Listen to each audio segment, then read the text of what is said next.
NFTs companies going to be here in the next 5 to 10 minutes. So my name is Danosch. I'm the co-host of the Cryptosheikhs podcast. And I also run together with us. We run a company called ArtStyle. ArtStyle is the way it started actually. Raheem is also part of ArtStyle. The way it started was we wanted to help traditional artists get into the Metaverse. And we wanted to bridge that gap. Now, things don't always turn out as we want. It's been a while since we started less than a year ago. But in that time, we have managed to build a amazing community of artists, NFT collectors, investors that meet up on a regular basis here in Dubai. And we talk about everything from crypto, NFTs, blockchain, Metaverse. So it's a hardcore NFT group. We have the pleasure to have Emergeast, Nikki and Dima as part of that community as well. And the plan now is to help people that want to invest into NFT projects and get exposure to it. So we're actually launching our own NFT project very soon. So just understand what dropping means, because I remember when I started working with NFTs, someone said, we're going to drop this project. And I was like, what the hell does it mean? So dropping means when you launch a project, that's we got a famous guy that's Bhurtun Danosch Zahedi. Made it. Guys, can everyone hear with the mic? No. So yeah, I feel like there's a lag. Is it better if we just don't use the mic? Yeah, drop the mic. Yeah. I think we can let go of mics. Yeah. Can you hear us like this? Yeah. Much better. Yeah. So, I can hear you better. yeah. Okay. Cool. So. Hi, Anas. Oh gosh, thanks for coming. How's it going? Anas has been very Introduce good. yourself. So Anas Bhurtun. Danosch and I we run the Cryptosheikhs I already podcast. said that. Okay. We also helped build this community called ArtStyle, where I think you've already described it, right? Yeah, so I was describing what dropping means. So to drop an NFT project essentially means you're launching that project. And we're going to go deeper into what that really means. So we are dropping our own project end of March, where we're releasing tokens that are essentially fine art pieces that are generated randomly. So there's different properties that are generated in the moment. So there's 24,000 different combinations.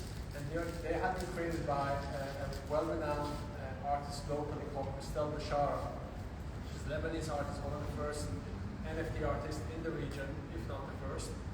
She's extremely talented, and we decided to collaborate with her on this piece. So that token, that piece of art that you get, essentially gives you exposure to a fund which we're going to invest. So we're going to be reinvesting those proceeds to different types of NFT projects, and then that in itself becomes, by holding that art piece, is actually an investment, a piece of investment. What have we covered so far? So just an introduction. Yeah, just an introduction. We could be here all day talking about NFTs, Web3, Metaverse, but today, guys, we're going to be talking about NFTs and more specifically, fine art in the NFT space. There's two ways that NFT projects go. You, I'm sure, have all heard of Board Ape Yacht Club and these kind of PFP projects, and then there's also fine art projects, which is more what Emergeast will be doing. For those of you who don't know, Emergeast is an online art gallery. Dima and I launched it in 2014 when essentially no one believed in art online. So we moved here very young and we were very excited about using technologies to facilitate buying art online and disseminating what it means to be an art collector. Now, however many years later, we are now moving into NFT space and we'll be launching our own blockchain platform and NFT marketplace for NFT and fine art. And the reason we got into Emergeast and why we wanted to do it is to break down that notion that art is, for that 1% of society. We believe back in 2014 that it's for, the majority of people. A lot of people used to say, yeah, but I don't get it. I didn't really learn, anything in art, or take art history. And our main mission was to break that down and say we can all engage in art. We can all participate in, cultural dialogue with each other. Fast forward 7 years later, the advent of NFT and blockchain technology is making it that much more easier to access art and use technology for collectors and artists to engage together and feel that it's not just for the 1%, because there's so much, the hurdles have been broken. The regulations now, it's more decentralized.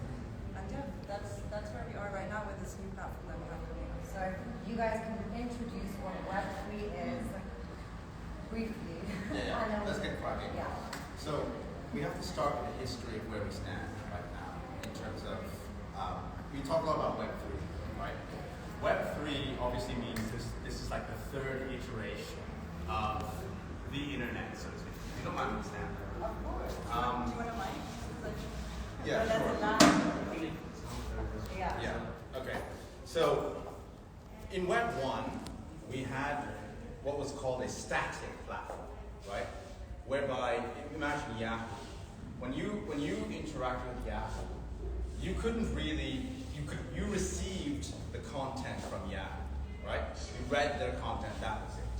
And the platforms that were sort of growing at the time of Web 1 all did that. Now, Web 2 took this a step further when you could participate in the creation of content on the internet, right? So think Facebook, think Instagram, think these other platforms that emerged. You created content, other people could read your content, it could be reposted, etc., etc. And what did you get for that? You got engagement, you got likes, right? But what you didn't get was necessarily a sort of financial sort of affirmation of your work, right? And in this way, I like to think about a lot of what we have. Think about yourself as a balance sheet, right? You have liabilities and assets on that balance sheet. In Web 2, very much what the content you were creating was very much a liability in the sense that when you did it, it was expended, right? So think about a piece of artwork. If you're a photographer, you produce a piece of photography, you launch it on Instagram. It's time invested that then just becomes static on the platform. You get likes, but it's not an asset that can be resold, right? Now the objective of Web3 in this sense is to kind of change that in a way so that content that you create becomes an asset. This is incredibly life-changing if you are a creator because you receive value in the form of financial value for your work. So where in Web 2 you got likes for your creations, in Web 3 you can receive financial value, right? Ethereum in one case or other US dollars, financial value for what you have, right? And the way this is enabled obviously is through tokenization. Assets become what's called, they have a marketplace for them, right? So on Instagram, there is no marketplace for your product, for whatever you're creating. Web3 creates a marketplace for it. So it's not just about art here, it's also about other assets, right? Gaming is a big one, right? If you play video games, and you buy a video game, in the past it was a liability. You bought the CD-ROM or whatever, and that's it. The idea of Web3 with video games obviously changes that. You can own the character in the video game. That can be worth something, right? If me and Danosch here both have characters in the game, let's take it, Halo, right? I have a character, he has a character. There might be someone who desires my character more than his character. And is it crazy to say that someone would be willing to pay $10 for my character and $5 for his character? Right? All of a sudden you have a marketplace, right? For that, you have value. Then on top of that you have swords, you have all kinds of other instruments that can be attached onto that. The other thing as well is that this is built on Ethereum. Ethereum is like a world computer, okay? Think about it like, so in the old world in Web 2, we had Apple, we had Google, right? And think about these as walled gardens, right? In that world, if you created an app, or you created something, whatever it is, right?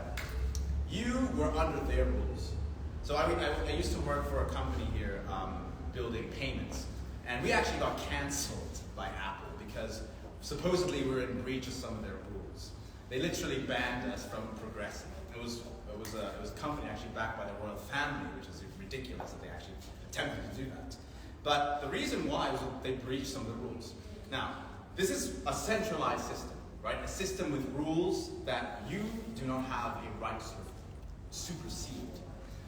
Web3 also builds on blockchains, which are decentralized. Decentralization means all of us have a copy of this ledger, the blockchain. We can participate in a way where nobody can shut someone else down.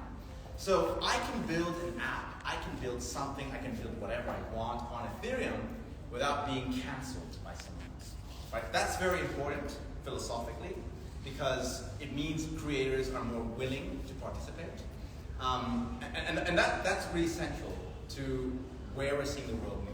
Right? In Web 2, you're building under someone else's platform. In Web 3, you can build your own platform, build your own thing, whatever you want, and tokenize it for value. So I think the next natural step is, Nas talked about how this whole thing is decentralized. I think the next step is talk about what does decentralization really mean and what is blockchain, because then we can talk about what is NFTs and how does that link to this. So imagine I want to pay money to Joe over here. Now everyone in this room has a ledger which is digital, you can see it all the time. So imagine we all have money, everyone has one Bitcoin. So whenever I transfer something to Joe, it gets registered on everyone's ledger at the same time. So if Joe then transfers money to Andy, Nikki cannot say that that never happened, because everyone in this room can confirm that that transaction happened. That is essentially what decentralization means. In the traditional sense, if I transfer something to Andy, I have to go through my bank. If he doesn't receive the money, he might tell me, look, I haven't received the money, and I have to go and check with my bank. And that process is a bit tedious, and it's not decentralized. Only the bank will actually know what happened. And that's centralized trust. So what Web3 and what blockchain essentially enables is the removal of that centralization. So there's no intermediaries in between. We can all transact, and everyone knows what happens, and everything gets registered on the blockchain, and it's very secure because we all ensure the security of the blockchain. So before we move on, does anyone have any questions on that? Because that was very basic. Let's talk about NFTs. So let's talk about. Do you have cash? Yeah. Let's break down what NFTs really are. So what does it stand for? Non-fungible tokens. So what does fungible mean? It means interchangeable. When something is fungible, it means it's interchangeable. So we usually give this example. Let me see if I have cash. I shouldn't have cash because I'm in the crypto space. Who carries cash anymore? So luckily I have. So 100 dirhams. So this 100 dirham note is exchangeable for another 100 dirham note. If we change this, they don't lose the value. They keep the same value.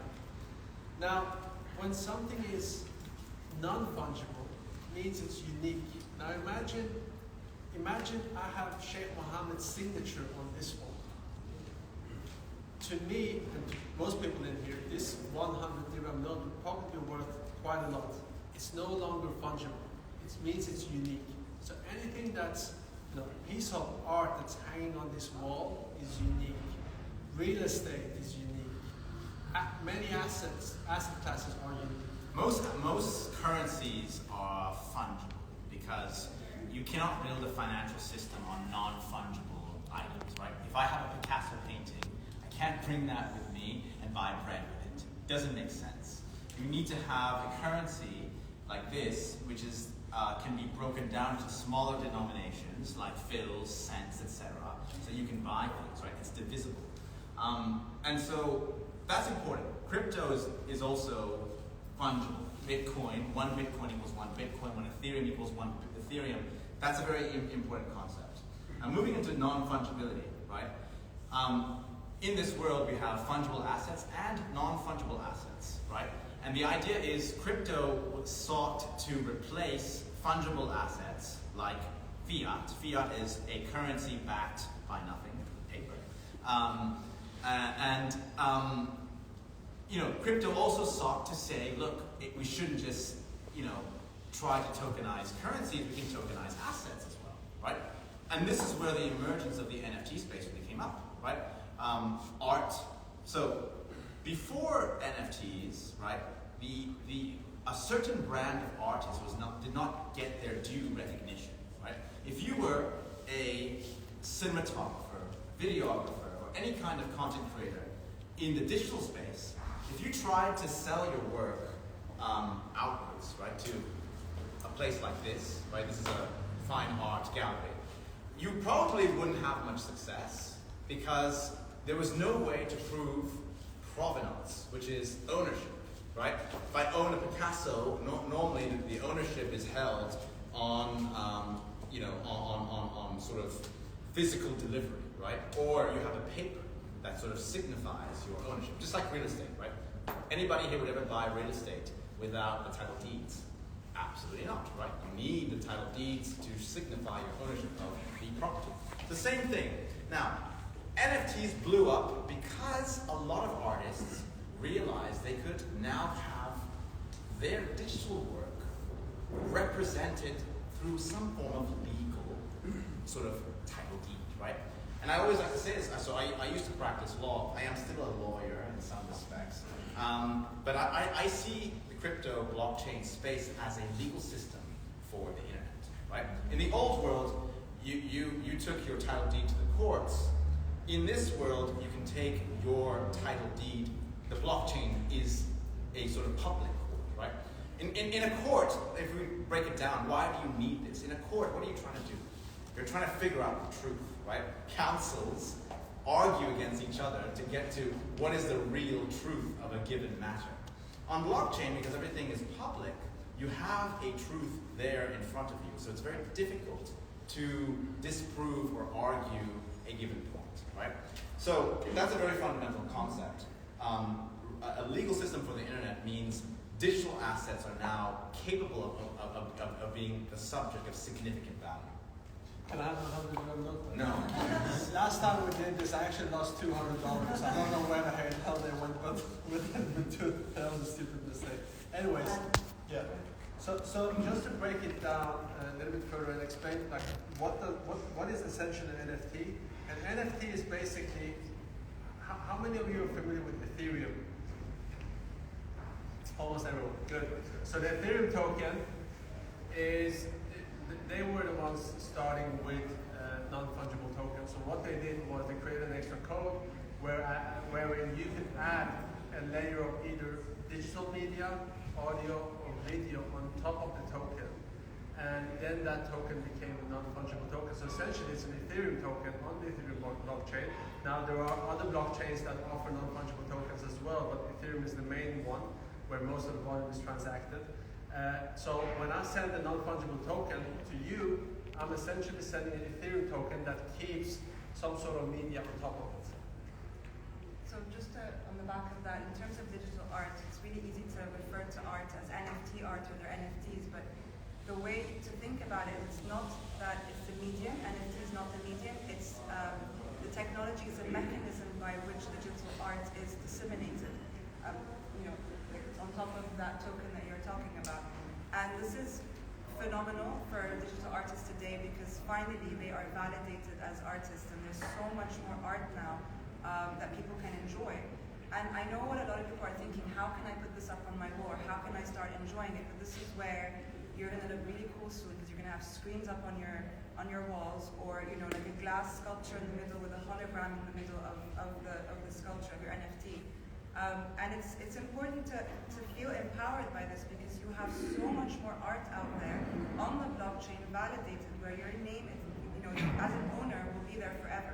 That alone is empowering that you have supported this artist and yourself to express your identity through so much more, cool and fun animations and videos and everything Anas was saying as well. So the Ethereum blockchain is creative forward. It actually encourages creators to create. Whereas before, artists had to go to a gallery, artists had to get vetted by curators. The blockchain is giving opportunity to people to just create, mint their work and put it on the blockchain. So it's... No, actually, do you want to just say what minting actually is? Yes.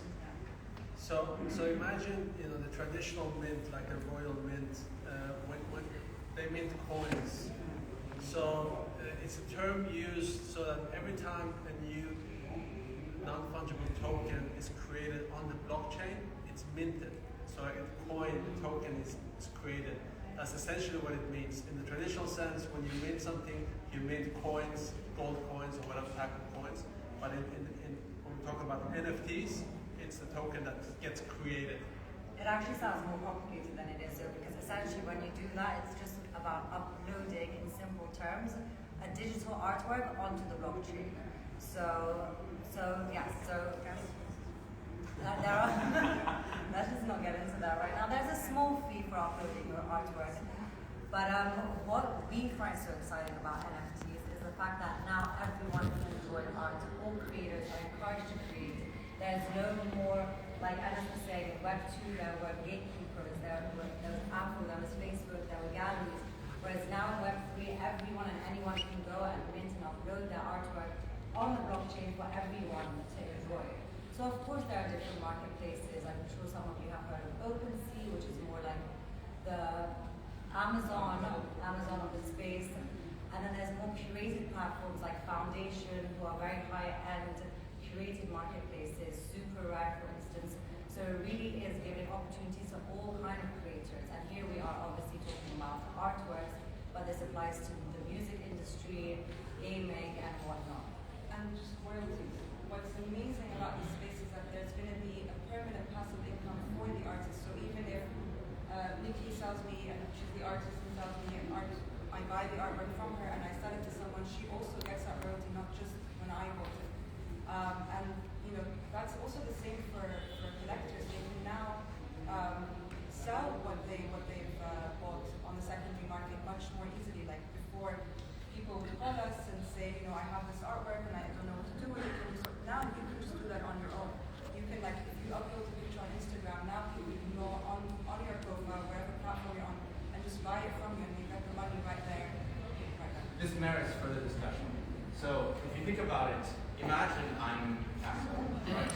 I'm Picasso, and I produce a piece that's beautiful, and I sell it to Raheem over here for $1,000, right? Raheem I don't really know my value. I give it to Raheem for $1,000. He then goes to Sotheby's and sells it for several $million. Do you think do you think I get anything from that at all? No. Not in the tradition. No. Right? And the way, when I think about this legally, it's difficult to make this work legally in the old sort of world, right? Now, what's interesting about this is, in the Ethereum blockchain, you have smart contracts. You can have effectively the contract is just like a legal contract, except that it's written in code. And what it says effectively is, whenever I sell this to someone else, I will reserve in that contract a portion of the proceeds from myself, right? And every subsequent sale of that painting also brings funds back to me. So this is a very, very important innovation for the artist. So if an artist is discovered, and then he or she becomes something substantial later on, in the old world, that person would not have been able to accrue value as they went up, unless they continue to produce works that went directly to galleries. But in this model, they can receive value across time as collectors trade up their value over time. And they can hold that in eternity. So a lot of projects right now, I'm just going to refer to the Bored Ape Yacht Club. Obviously, the Bored Ape Yacht Club is not necessarily a fine art piece, it's a project, but the art is there's still an artist behind it, right? And what's interesting about that is they raised about $2 million when they minted, when they sort of launched. But what's more interesting is the royalties they generate afterwards is in excess of 55 million. So if there's serious value to your work and it trades up quite a lot, you can get a significant more amount of returns on the royalties. The royalties on the Bored Apes and generally other projects are usually just 2.5%. On Foundation, it can be about 10%, 12%, but generally the norm is 2.5 to 5%. That can be that's not a lot in sort of on a one transaction, but over time, and if the transaction volume goes up, if you sell something for $200 and then it sells for $1 million, $10 million, that is a significant amount of money, right? So this innovation, I think, is something that traditional artists are missing out on big time. All right, should we open up any questions? Yeah. All right, so let's open up for some questions. I can imagine that you guys, if you're artists, if you're collectors, you probably have questions on your mind. Feel free to shoot. Yes. When you mint the artwork, it goes around on all platforms as the same ID, or You can only mint on this one artwork on platform, but different. it depends. It depends what kind of artist you are. So if you want to provide multiple editions for an artwork, then you can sell the same edition but still on one platform only. No, I mean the same artwork. When you, for example, when you mint it on Foundation, OpenSea will recognize it as minted on Yes. Foundation. Yes. So you cannot mint it again on OpenSea. No. When you mint it, you actually mint it on Ethereum. So you don't mint it on OpenSea or Foundation. These are just platforms like eBay and Amazon. So for example, if you're a vendor and you have a product that you're offering to sell on Amazon, you can decide to not do it on Amazon and then do it via eBay. It's the same thing. So you mint it on the Ethereum blockchain, and you can either do that via OpenSea or via any other website that offers the minting solutions. But then you can transfer it. So you can transfer from one place to another. So that's a very interesting point. Why can you transfer it? It's because of a concept called interoperability. Interoperability means that look, think about Apple, right? When you are in the Apple ecosystem, it's not very easy to move out, right? They get you with the iPhone, then you have the Mac, then you have the iPad, and you're just in their system, kind of locked in, right? And why is that? Because all the cables kind of work together, the software works together.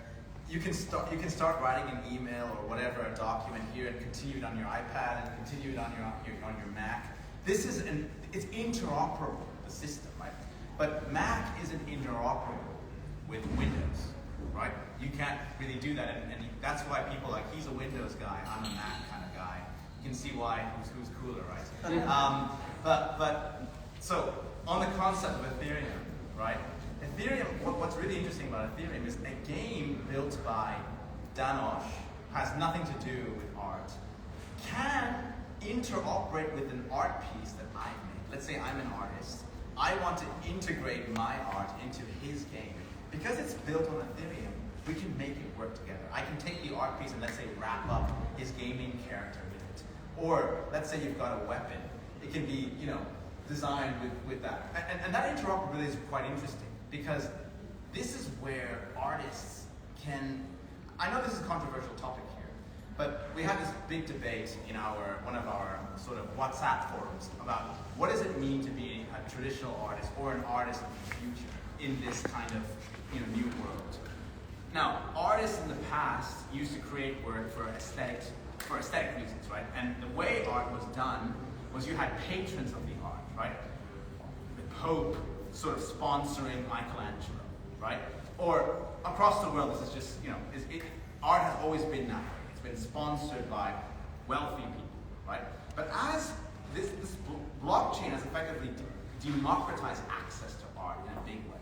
And for many artists, if they want to appeal to the masses, or if they want to appeal to people beyond just fine art collectors who aren't necessarily high net worth individuals, the challenge now becomes to whether they can bridge some kind of utility into their art, right? And this is a very, very controversial subject because some artists say, look, art should be appreciated for its value from an aesthetic purpose. This is perfectly true, and there's certainly a place for that. But there are people now demanding more from artists. And so what's happening is the artist becomes an entrepreneur in some way. The artist works with a software developer, gets a product manager, and becomes, I see this in two different ways. You can either be the horse or you can be the car, right? That's the way disruption works. The art industry hasn't been disrupted for a long time. And in a way, in my view, it is facing disruption as we speak. If you're an entrepreneur and an artist, you can make a lot happen for yourself, right? You can take your art, you can say, look, I'm not just going to let it be static. I'm going to work on building something out of it, right? So some artists we know are turning their art and putting it on vehicles, they're putting it in the metaverse, they're experimenting with VR. In our case, Christelle Bashara, she decided to work with us because we are giving I'm not saying that her art has utility, but effectively what her art is, it's as if it's Soho House meets a hedge fund, right? You buy her art, you get a membership to our Soho House, right? But at the same time, your membership serves as a hedge fund investment into a portfolio of assets we are investing on your behalf. So that's interesting utility to her art. Her art will still be appreciated, and every month we're going to forge a new art piece for her, and one of our members can hold it physically. But at the same time, the members who hold this art piece are like, this is a really cool art piece. It's got this extra utility. I bring it with me to the events that Arts DAO is hosting, and I get access. So I want people to think about this, because the disruption here is what I want new artists to be thinking a lot more about. I think it's fair to think of it as social communication through art now has a value, right? So it's not just, it's being redefined. Art is not, again, not just the aesthetic, that has a value. We have an entire ecosystem around it that's engaging the community. It's engaging the artists, the buyers, as well as people that want to learn about it, utility, with the value attached to it as well. It's not just a conversation on your WhatsApp chat. Now there's actually something ascribed to that ecosystem. So I'm going to make a very controversial statement. I think in 15 years' time, you will not have a space like this. You will not have art hanging on the walls. The more time we spend, people would say, that we are not that digitally connected, but just imagine how much time you're spending on your phones right now. Now, this is the natural evolution is we're going to spend more time online in one way or another. And the way we're going to be spending time might be with these VR headsets. It might be with lenses that we have in our eyes. We don't know how quickly technology will develop. So very much like Black Mirror, yes. So a space like this, I envision in the future, art will be either digitally represented, it will not be physically represented. And that art will also be in our online worlds, the way we represent ourselves, our galleries online. That is why I think traditional fine art will evolve one way or another and merge with digital art. I don't think that needs to be exclusive at all, actually. I think maybe in the future, but definitely not in 15 years' time. I think oil on canvas and photography is very much still going to be a thing. If we're still going to be here or in the metaverse, who knows? But we actually attended a talk the other day where people were saying we're already in the metaverse. So this concept of metaverse doesn't really exist. It's nothing to be afraid of, because us just being on our phones, us just being on Instagram in itself is already living through the metaverse. So what's interesting is that, yes, photography is going to say, oil on canvas is going to say, but it's probably going to be backed by an NFT token, as a certificate. Like, we are looking into certifying our traditional artworks through NFTs. And so there is going to be physical and digital together. There was another question in the back. You're selling the art for Rahim for $1,000. He sells it to me for $1,000. I sell it for $7,000. Does he get anything? Yeah. That's it. No, Rahim doesn't get anything. I get for how much I charge you. So if I bought it for 1,000 and I sell it to you for 10,000, he gets 10% and I get to keep the rest. Yeah. I didn't quite understand what you said in the beginning about the collaboration you have with the artists. What exactly? So, let's wrap. So, Christelle Bashara is creating what's called a generative art collection for us. Okay? Generative art, we should have talked about this. Generative art is a big part of how NFTs are evolving. They're the backbone for the life of CryptoSheikhs. I'm getting to it, don't worry about it. So they're the backbone for how the CryptoPunks and what they've done with people. Okay, so how generative art emerged was back in 2017. The guys behind it, Larva Labs, this guy named Snowfro, another guy. He basically created a number of traits which let's say you have 10, 20,000 traits, which using an algorithm, if you randomize them together, they would be pasted together in different ways. So imagine you've got a nose, you've got glasses, you've got hair, you've got all these different traits, okay? You've got clothing, and they're all they're not connected, right? So imagine in this file it's just a hair, in this file it's just a nose, right? And there are various different combinations of that, right? Now imagine you randomly piece them together to create 10,000 different variations of that. So some people have big noses, some people have small noses, some people have a nose, some people don't have a nose, you know, that kind of thing.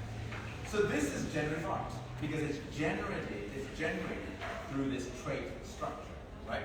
This became a big thing sort of this past 2 years because one, it was close to the philosophy of crypto, because we started a lot of labs, but there was also a fun element to it, right? The way the algorithm would work is when you press mint on a website, that is at that point when you press mint, the generation would happen.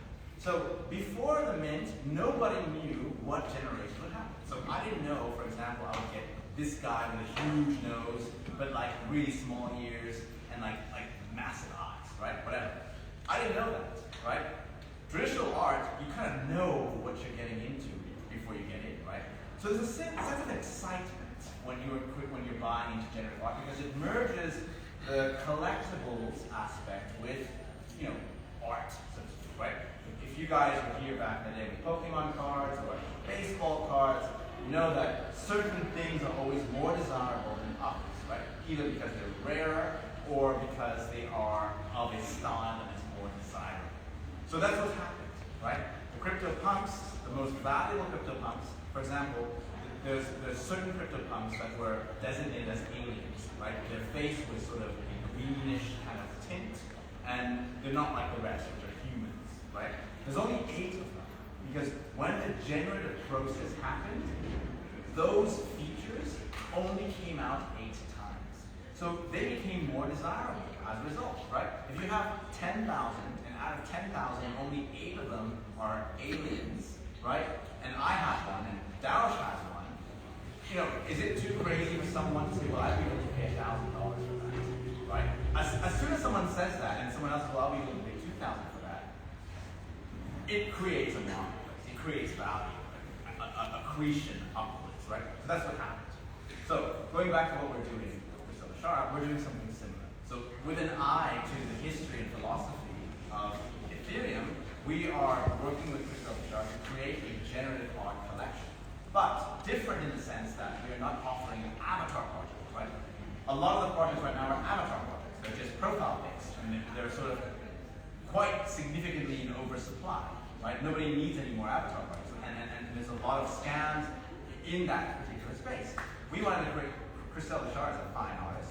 She wanted to create a fine piece, so we decided to create a fine piece representing sort of gates that she designed generatively. So she created various different traits, which she then generatively put together, and those represent the gates to our art style, right?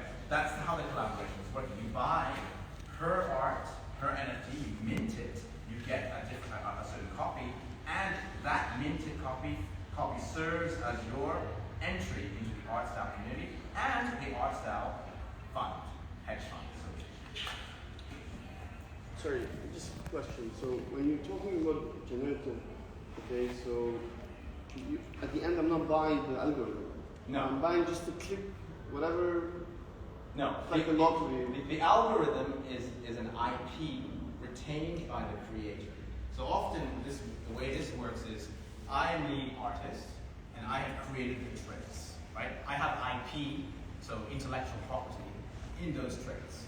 Now, there's normally a smart contract or a blockchain developer who then develops this generative sort of piece to create this, right? So that's also IP. That's owned by the developer. You buy what's the baby of this. Imagine these are the parents. They Just create an a baby. image of a random thing moving around. Yeah. So Yes. what if I want a random thing moving around? What do you mean? I don't want a still picture. I want something which is an algorithm, generative, You can do that. You can do that, but it's quite challenging. Right? It's quite challenging to do that because think about. So recently we saw a project, and I don't recommend looking into this project, but they call it Hates Least. There was sort of what's called a derivative project, which derivative just means a kind of copycat of the boarding young. A lot of people just copy these, right? And they tried to do a 3D generative piece. This is done before. So the Clone X with Nike, they've done this before. But they kind of messed theirs up in a way. When they did the generative work, an ear was maybe up here, a hat was kind of was misplaced. The thing is, I looked at this and just figured they didn't do their testing right? A lot of this art requires a lot of technological know-how and to ensure it all works together. So when you're doing a moving piece, right, that increases the odds that the piece won't work together very well. There's a project coming out called Invisible Friends, which is arguably considered as the biggest project that has been launched yet. It's completely animated. You should look into that. It's also generative, and it's like basically like characters like walking like cartoons. Invisible Friends. Okay, so You had a question? Yeah, I want to elaborate more on what you were saying before regarding your disagreement regarding the future of the galleries and your point of view. So if you can elaborate more, and also another important question, how do you think utility will work in fine art?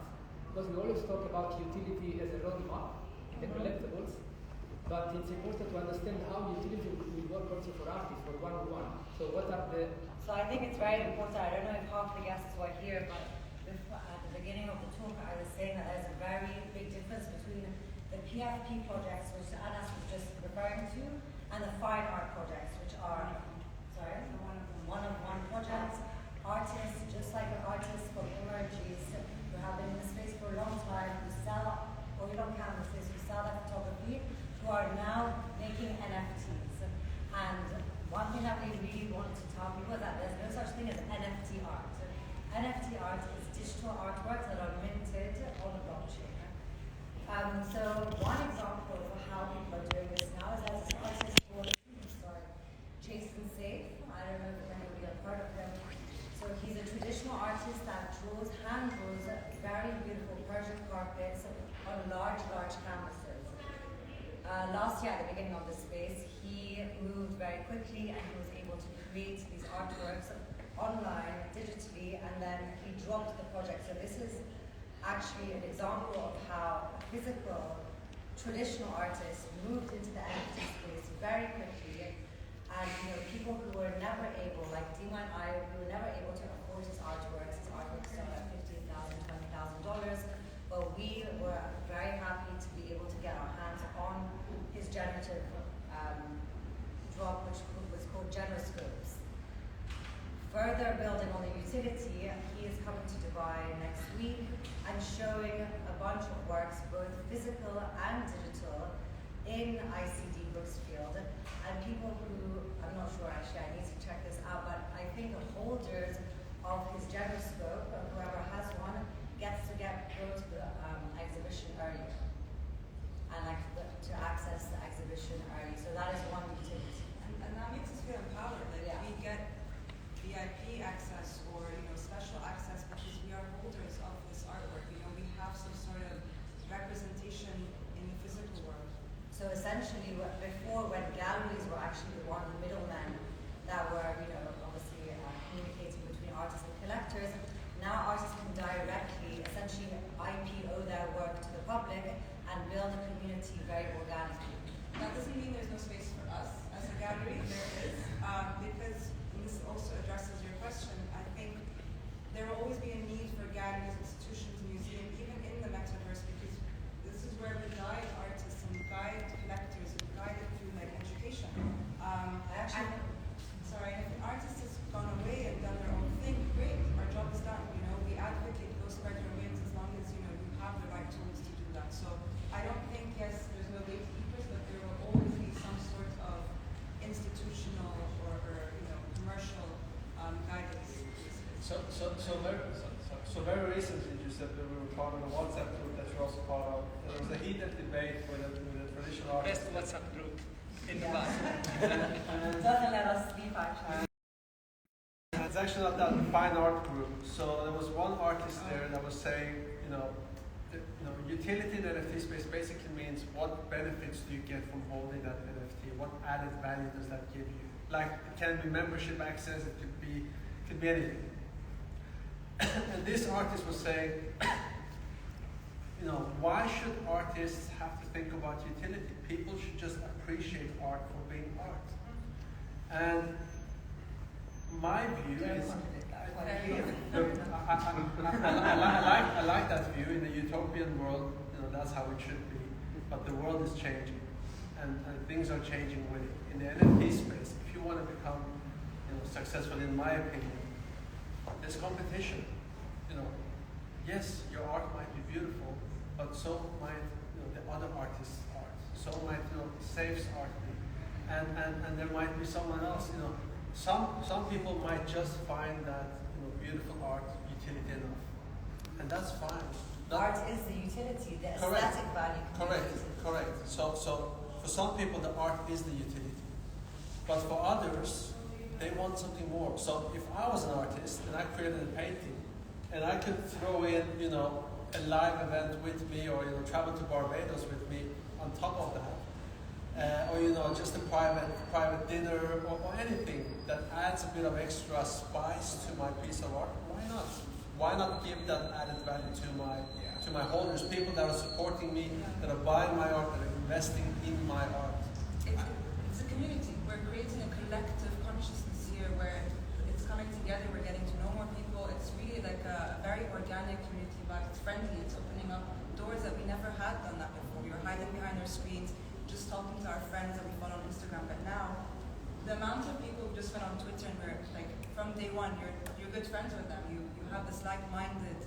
And that's what's very different than the traditional art space. I don't know how many of you are traditional art collectors, but the reason why Dima and I started Emergeast in the first place was because we would go to our respective countries, Iran, Lebanon, and we would bring back beautiful art pieces, and a lot of our friends would ask us where we got the pieces from and why can't they find anything as affordable.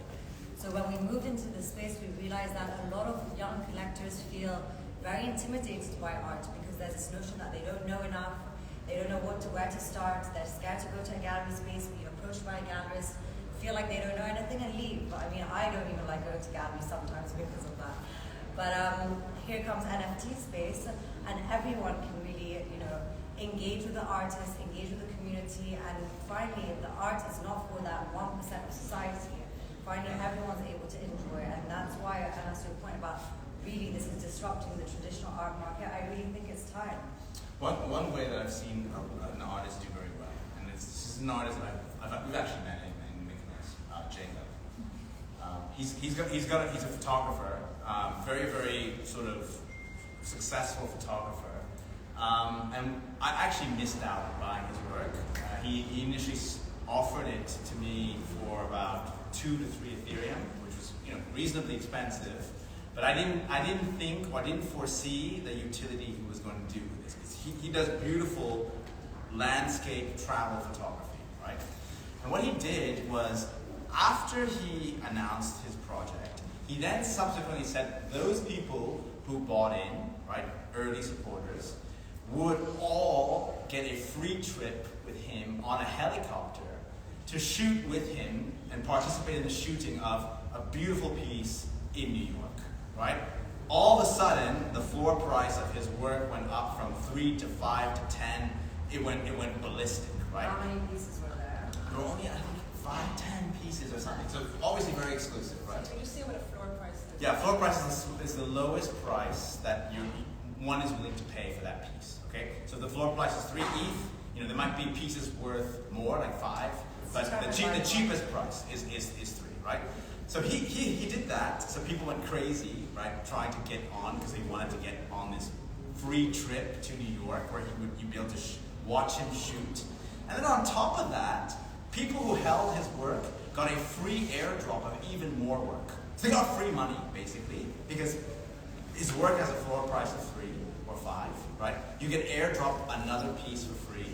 and people are willing to buy in because it has value. So he basically airdropped his early buyers an extra 5 ETH. So because we're talking about on Ethereum, right? Because we're in Ethereum, right? Ethereum assets are held on a wallet, right? And this is just like this wallet right here, right? And you can store your cards in it, your cash in it, right? But if I want to give money to you, right? I want to send something to you. This works on the blockchain. It just sends electronically to someone else, right? So you can airdrop, i.e., literally rain money on someone by just sending that to them. So what he did was he scanned all the wallets that had bought his pieces, and all those wallets got a free piece that he created, right? I think this is incredible utility. As a result of his work in the space, he's critically acclaimed now within the photography space. He has a floor price now, I think, of 25. Yeah. So Dima mentioned something interesting. She said the word community. So we actually met through the art style community. We met with Giuseppe through the art style community. We met with Rahim and through that community. And community building is super important in the NFT space, because when you become an NFT artist, you become a marketeer of your product. You need to create a following. You need to create people that want to buy your art. If they don't see it, they don't know you exist. So you need to make sure you put yourself out there. You need to make sure you grind. You need to make sure you are Twitter Spaces. You need to make sure you do your marketing right, so that people follow you and build that community. So when people talk about your art, when people connect over your art, when people have a common cause to follow, that you have built a common purpose, that's when you can get very powerful, a very powerful movement that supports you. Look at Banksy. He created, in a way, that type of community where people talked about him and they didn't even know who he was. They still don't know. And that community still exists today because he created something that brought people together. And with NFT space, it's more important than ever. So if you really want to become successful in the space, that's the first thing I would really focus on. Discord, exactly. Question. I have a question concerning the NFTs themselves.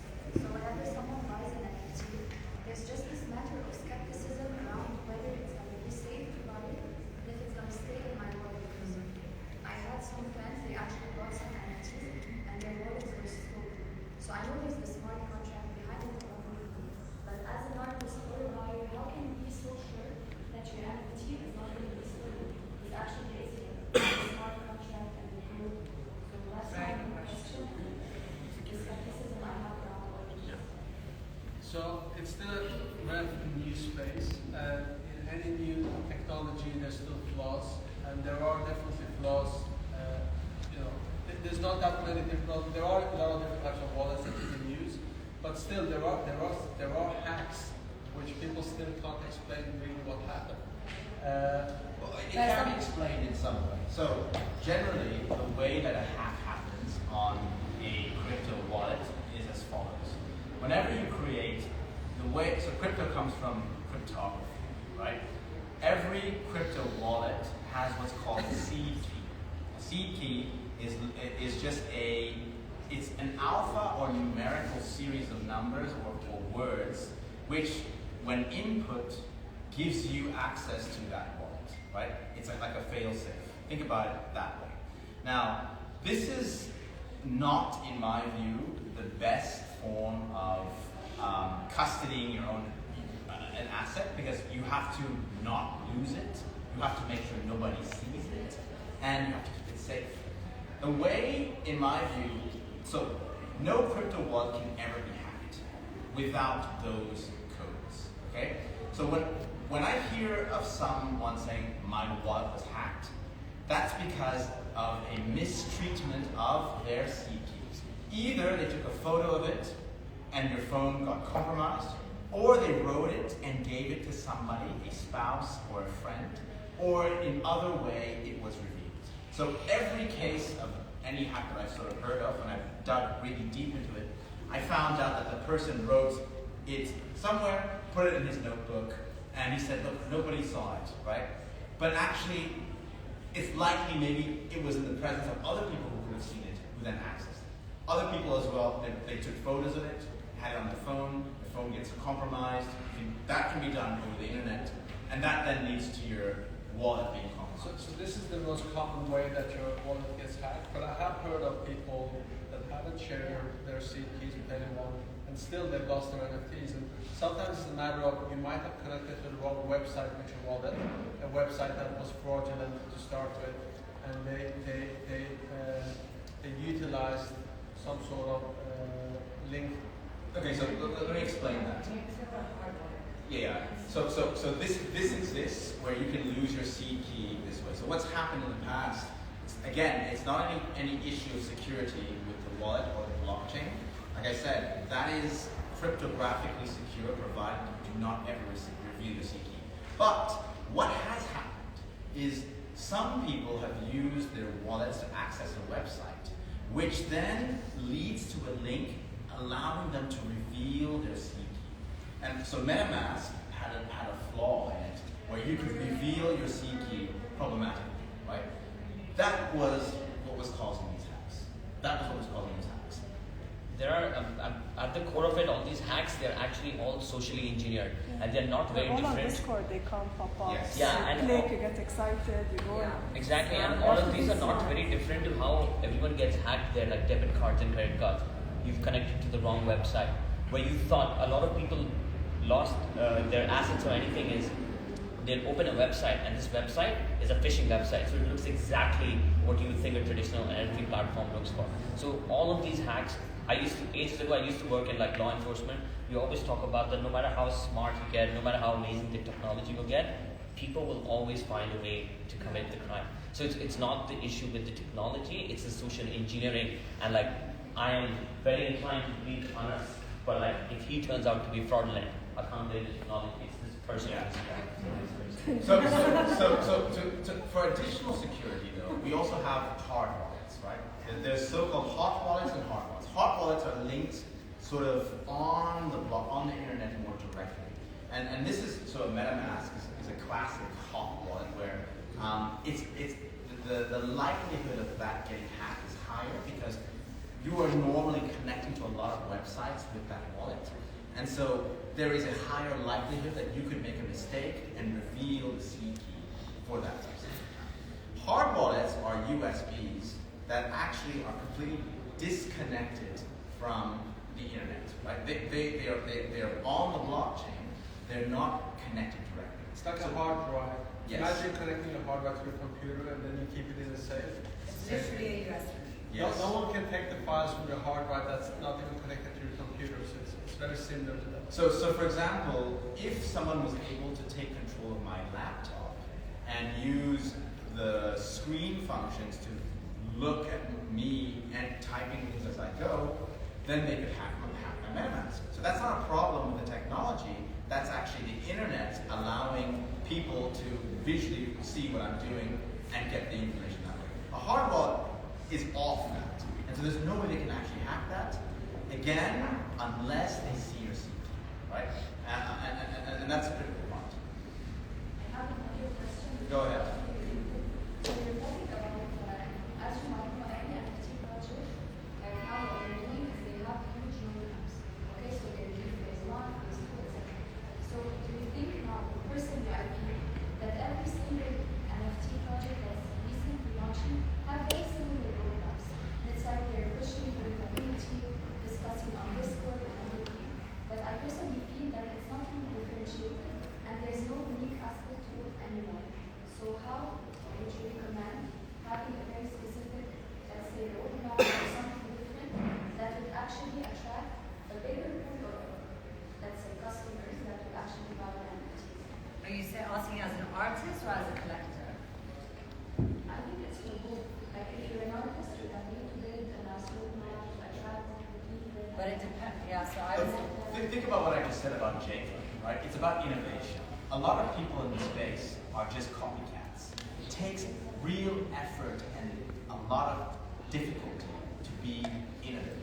How many people could have been like Jacob to say, you guys, you bought my work, what's the roadmap? You come in a helicopter with me. Plus, you come in a helicopter with me, I'll airdrop you more work.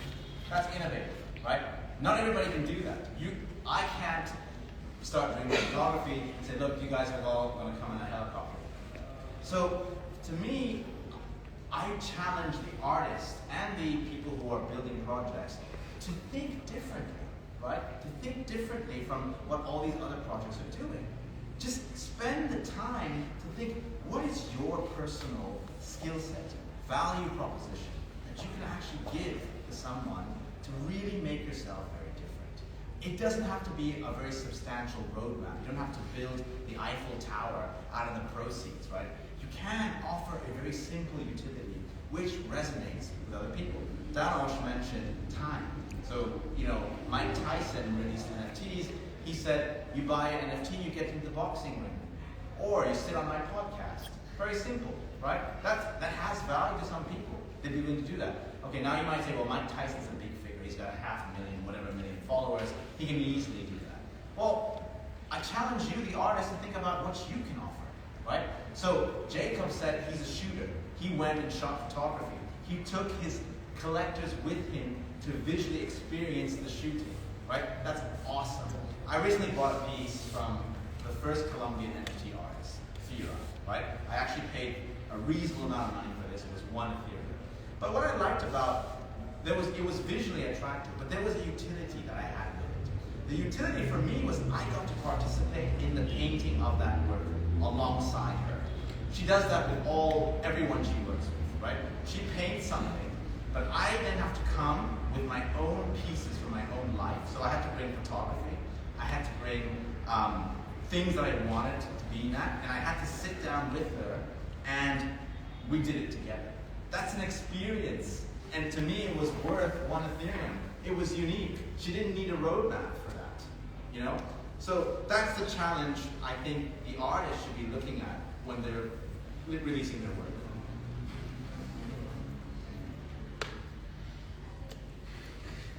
So we asked at the beginning of the talk, who has an NFT here?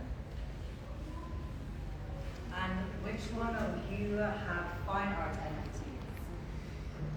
So you guys are a lot of you are involved in the PFP project. See you soon. Any more questions?